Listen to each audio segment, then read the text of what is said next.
دلہن کے رخصتی کا وقت تھا اور as per practice make up کا نظام بنایا گیا کہ میک اپ ہوگا، اور میک اپ کرنے والی عورتیں بیوٹی پارلر جو ہوتی ہیں انہیں گھر انوائٹ کیا گیا تھا کہ دلہن کے گھر پر آ کر وہ میک اپ کریں گی۔ عصر کی نماز کے فوراً بعد میک اپ شروع ہونا تھا، ان عورتوں کو آنے میں دیر ہو گئی تو انہوں نے میک اپ شروع کر دیا۔ تو میک اپ شروع کیا تو مغرب کا وقت قریب ہونے لگا، تو دلہن نے کہا کہ آپ کے میک اپ کو کتنا ٹائم لگے گا؟ تو کہا 2-2.5 گھنٹے تو لگیں گے۔ تو اس نے کہا مغرب کو تو اتنا وقت نہیں ہوگا، 2-2.5 گھنٹے تو میں نہیں بیٹھ سکوں گی کیونکہ مجھے تو مغرب پڑھنی ہے۔ تو وہ ہوتی ہیں نا، دوست ہوتی ہیں، کچھ گھر میں بوڑھیاں ہوتی ہیں، خاندان کی عورتیں ہوتی ہیں، تو مطلب یہ پھر ایک فضول قسم کی، غیر شرعی قسم کی پھر باتیں ہونے لگی کہ دلہن ہے، سب چلے گا، بعد میں پڑھ لینا، عشاء کے ساتھ پڑھ لینا، یوں۔ اب میں نہیں کہتا کیا کیا کہہ دیا، آپ سمجھ سکتے ہیں ایسے موقع پر پھر لوگ کیا کیا باتیں کر رہے ہوتے ہیں۔ اب وہ دلہن جو تھی نا، وہ بس اس کو ایک ہی تھی کہ میں ٹھیک ہے، نماز تو قضا نہیں نہ کروں گی، اپنی نماز تو مجھے پڑھنی ہے۔ تو کہا اب نماز کے لیے آپ وضو وغیرہ کریں گی تو سارا میک اپ تو ضائع ہو جائے گا آپ کا، یہ جو ہم نے بال بنائے ہیں اور یہ جو شروع کیا ہے۔ کہا میک اپ ضائع ہوتا تو ہونا چاہیے لیکن میری نماز ضائع نہیں ہونی چاہیے۔ اب اسے سمجھایا جا رہا ہے، وہاں میک اپ کا سلسلہ جاری ہے، مغرب ہو گئی، مغرب کا تھوڑا وقت اٹھنے لگا تو وہ جھٹکے سے کھڑی ہو گئی اور کھڑی ہو کر باتھ روم میں گئی اور سارا اس نے وضو وغیرہ کر کے جو دھونا تھا دھو دیا، جو کرنا تھا کر لیا، اور وہ اپنی مغرب کی نماز پڑھنے کے لیے کھڑی ہو گئی۔ بڑی ذوق و شوق کے ساتھ اس نے نماز پڑھی۔ نماز پڑھنے کے بعد جیسے ہی اس نے سلام پھیرا، سلام پھیرتے ہی گری اور انتقال کر گئی۔ یہ اس کی زندگی کا آخری تشہد تھا، یہ اس کی زندگی کی آخری نماز تھی۔ جب میں نے اس واقعے کو پڑھا تو مجھے اس کے پڑھنے سے ایک موٹیویشن ملتی ہے کہ موت کا اس کا وہی وقت تھا جس وقت اس کی روح نکلی ہے۔ اللہ کی توفیق اگر شامل حال نہ ہوتی تو وہ شاید نماز قضا کرنے کی نیت پر مرتی، ہو سکتا وقت باقی تھا مگر نماز قضا کی کرنے کی نیت پر مرتی، اور انسان جس نیت پر مرتا ہے اس پر اٹھایا جائے گا۔ مگر اس نے اللہ کی رحمت سے نماز اپنے وقت پر پڑھی، اپنے اس میک اپ کو، اپنے اس کام کو، اپنے اس ایونٹ کو، اپنے اس وقت کی جو بھی اس کے ساتھ جو معاملہ تھا اس کو اتنی امپورٹنس نہ دی، اس سے اصل امپورٹنس دی نماز کو، کیونکہ موت کسی وقت بھی آ جاتی ہے۔ ہم دنیا کے کئی کاموں میں مصروف رہ کر جو نمازی ہوتا ہے نا، وہ بھی اپنی نماز چھوڑ دیتا ہے۔ یار فلاں کام تھا، فلاں بیزی تھا۔ یعنی ہم میں سے کوئی کتنا بیزی ہے جو سید عمر فاروق اعظم بیزی ہوا کرتے تھے؟ ان جیسی تو مصروفیت ہم میں سے کسی کی بھی نہیں ہوگی۔ کم و بیش آدھی دنیا کے آس پاس ان کے زیر اثر سلطنت تھی، اور فرماتے ہیں کہ اگر خلافت کا بوجھ نہ ہوتا تو دل کرتا ہے کہ اذان بھی میں ہی دیتا۔ تو آپ تو امامت کرواتے تھے، اور فجر کی نماز کی امامت میں ہی آپ پر حملہ ہوا اور آپ اس حملے میں شہید ہوئے تھے۔ اب ایسی کئی چیزیں، یہ جو میں نے واقعہ پڑھا، مجھے اس سے سوچ کا پتہ چلا کہ آدمی کی سوچ کیا ہونی چاہیے۔ سوچ اگر اس طرح پختہ ہے کہ کچھ جائے مگر میری نماز نہ جائے، میرے رب کی رضا نہ جائے، میری عبادت نہ جائے، میرا تقوی نہ جائے، میری پرہیزگاری نہ جائے، یہ مین چیزیں، یہ ہمارے ساتھ جانے والی چیزیں جو قبر میں آئیں گی۔ لیکن ہمارے ساتھ بدقسمتی کے ساتھ یہ ہے کہ ہم اپنی سوچ کو پازیٹیو کرنے کے بجائے اور اس پر ایک اچھا عمل کرنے کے بجائے، اور سچی بات ہے رب پر بھروسہ جیسا کرنا چاہیے ایسا بھروسہ کرنے کے بجائے ہم کسی اور طرف چلے جاتے ہیں۔ مجھے ایک بات یاد آ رہی ہے کہ اچھی سوچ، اچھا اٹیم انسان کو کتنی فوائد میں اس کو فوائد دلاتا ہے۔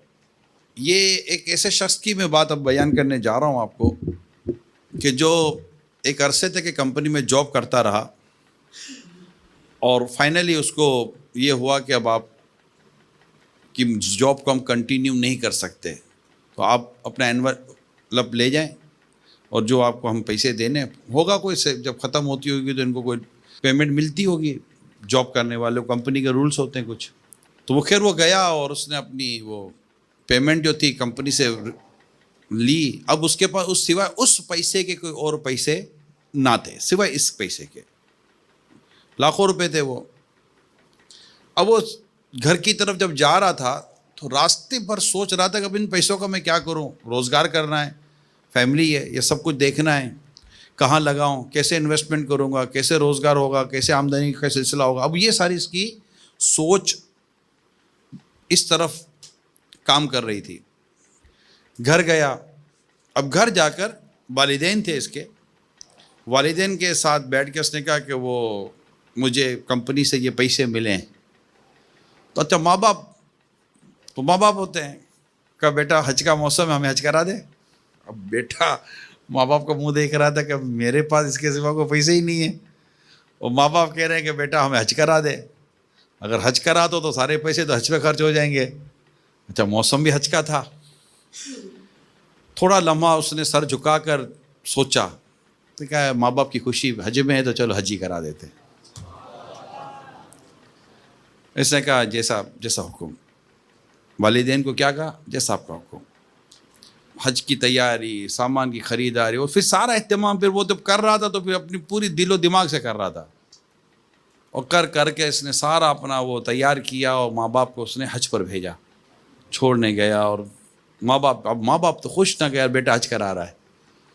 ماں باپ نے بھی ماشاء اللہ حج کیا، حج کر کے واپس آئے، بڑی دعائیں دی اپنے بچے کو۔ ماں باپ خوش بہت تھے، اب بچہ تو اسی کنفیوژن میں تھا کہ اب میں کروں گا کیا، جو پیسے تھے وہ تو سارے مطلب کہ انویسٹ کر دیے نا والدین کی خوشی پر۔ کس پر انویسٹ کیے؟ والدین کی خوشی پر انویسٹ کیے، اللہ کی رضا پر انویسٹ کیے، اور ساری موری لگا دی، کہتے ہیں سارا جتنا پیسہ تھا لگا دیا، اب اس کے ہاتھ میں کچھ تو تھا نہیں۔ ماں باپ آئے، خوش تھے، دعائیں دے رہے تھے، ایسے میں فون کی گھنٹی بجتی ہے۔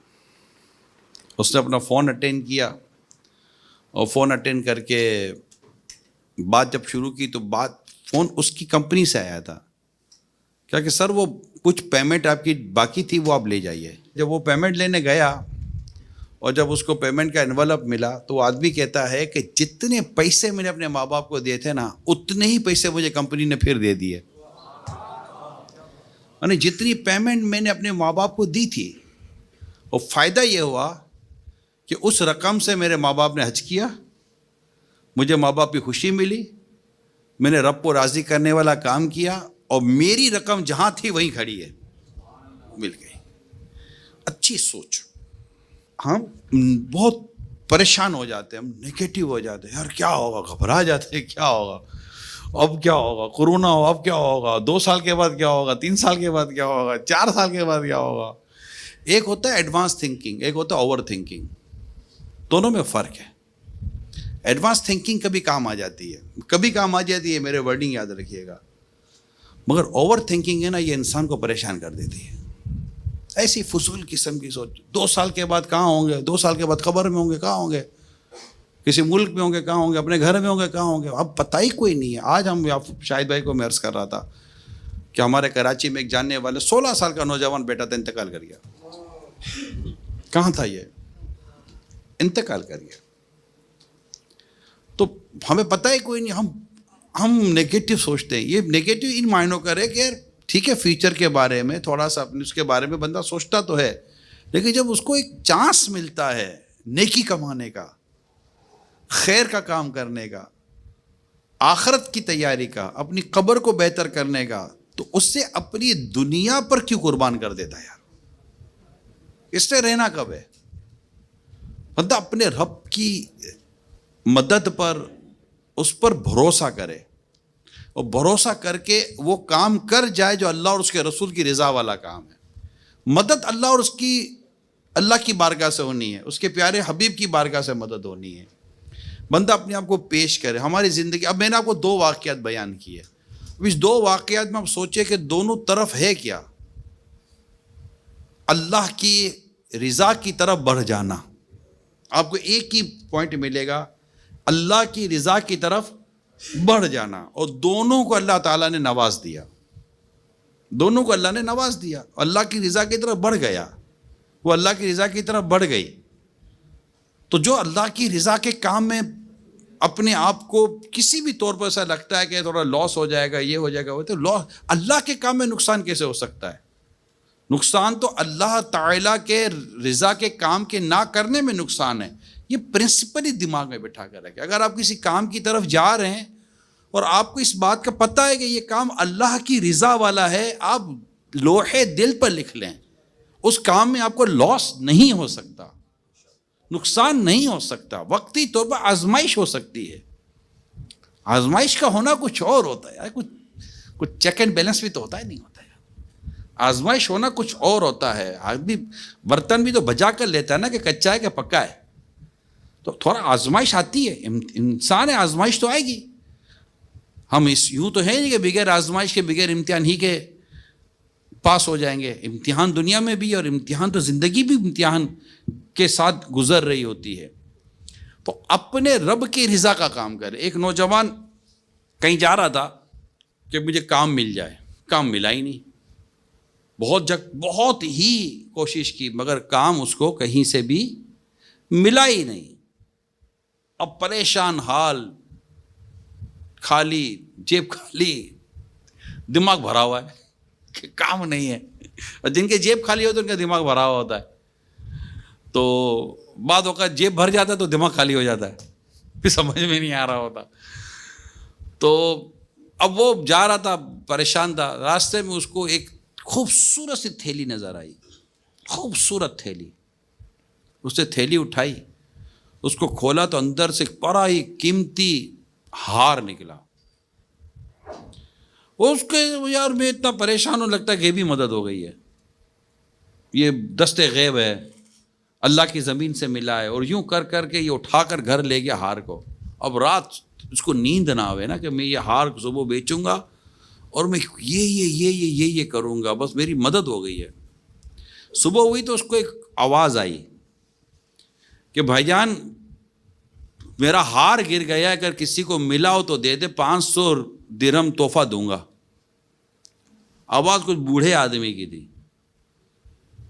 اب وہ سمجھ گیا کہ یار یہ ہو نہ ہو، یہ ہار اسی بابا کا لگتا ہے میرے کو، مگر میں کیوں دوں؟ میں نے اسے چوری تھوڑی کی ہے، کوئی لوٹا تھوڑی ہے، کوئی ڈاکہ تھوڑی مارا ہے، ہار تو اللہ کی زمین سے ملا ہے۔ پھر اس کو اچانک ایک بات یاد آئی کہ کہیں پڑھا تھا اس نے کہ جو اللہ کے لیے حقدار کو اس کا حق دے دے تو اللہ تعالیٰ اس کی مدد فرماتا ہے۔ اس کو یاد آ گئی بات نا بیٹھے بیٹھے، کیا چلا باہر میرا تو ہے ہی نہیں نا۔ باہر نکلا، باہر نکل کے وہ جو آواز آ رہی تھی، آواز کے پیچھے گیا تو ایک بابا تھا بڑی عمر کا، کہا آپ ہار کون سا ہے، اب تھوڑا ان کی نشانی بتائیں۔ تو انہوں نے بتایا کہ بھائی اس طرح ہار ہے، یہ تھیلی تھی، یہ تھا۔ تو اس سے نکال کے وہ یہی ہے، ہاں بیٹا یہی میرا ہار ہے، بہت بہت شکریہ، مہربانی آپ کی، یہ 500۔ بولا نہیں، بولا نہیں بیٹا انعام، بیٹا انعام کس چیز کا میں رکھوں بابا، یہ آپ کی چیز تھی، آپ کو لوٹا دے، کون سا کمال کیا میں نے، اب میرے کو دعا دے دو اللہ میرے لیے کوئی بہتری پیدا کر دے۔ بابا نے دعا دی، بات آئی گئی ہو گئی، ٹھیک ہے، یہاں تک معاملہ کلوز ہو گیا۔ اب یہ نوجوان پھر بیٹا سوچ رہا ہے کہ اب کروں تو کیا کروں، کام کاج ہے ہی نہیں، روزگار ہے ہی نہیں، پریشان ہوں۔ کہا چلو دریا کے اس کنارے جاتا ہوں، شاید کوئی روزگار بن جائے۔ اپنے مختصر سی کپڑے کی بیگ ویگ بنایا، اٹھایا اور چلتا رہا، کشتی وغیرہ لی اور آگے بھایا۔ اب راستے میں کشتی بھی آزمائش میں، پانی میں آ گئی تو غیانی کشتی لینے لگی، ہچکولے